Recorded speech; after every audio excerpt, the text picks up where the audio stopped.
हम किशोरी कुमारी अहाँ सबके प्रणाम करै छी। जतेक श्रोतागण छी, जतेक हमर भाई बहिन छी, सब गोटेनके हम प्रणाम करै छी।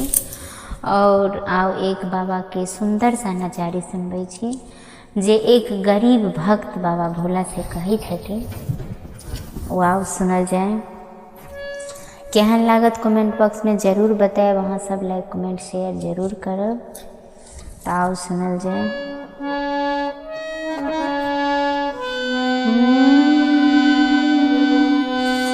बाबा कोना कोना क्या,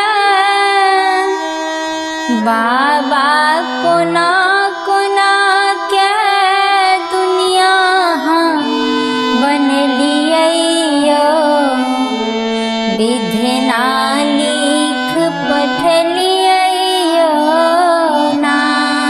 बाबा कोना कोना का दुनिया हाँ बन लियो, विधना लिख पढ़ लियो ना।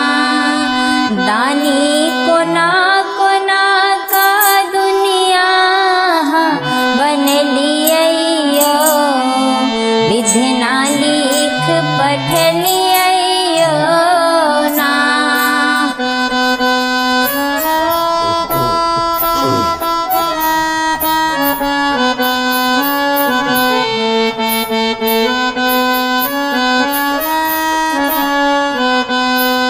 ककरो महल दो महला, ककरो टूटली मरैया। ककरो महल दो महला, ककरो टूटली मरैया। ककरो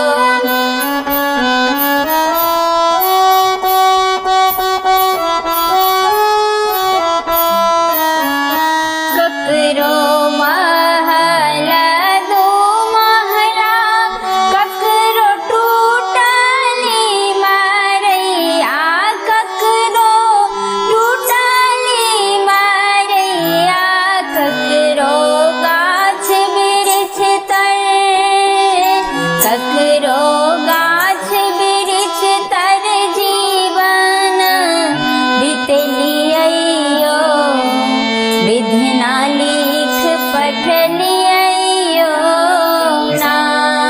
ककरो गाछ वृक्ष तर जीवन बितलियो, विधना लिख पढ़ लियो ना। बाबा कोना कोना का दुनिया हाँ बन लियो, विधना लिख पढ़ लियो ना। बाबा कोना कोना का दुनिया हाँ बन लियो, विधना लिख पढ़ लियो ना।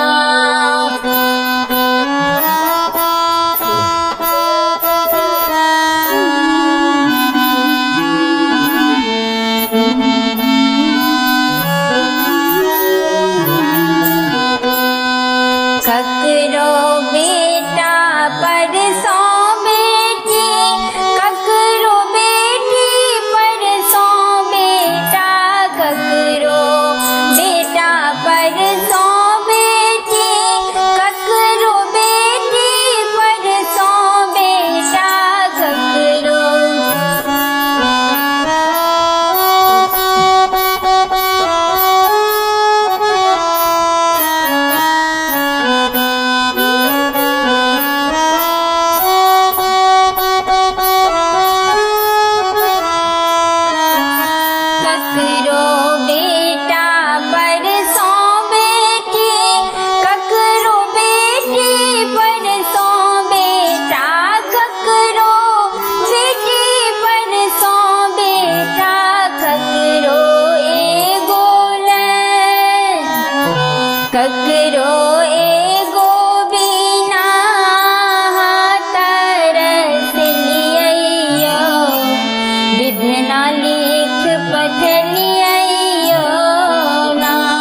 लियो ना विधना लिख पढ़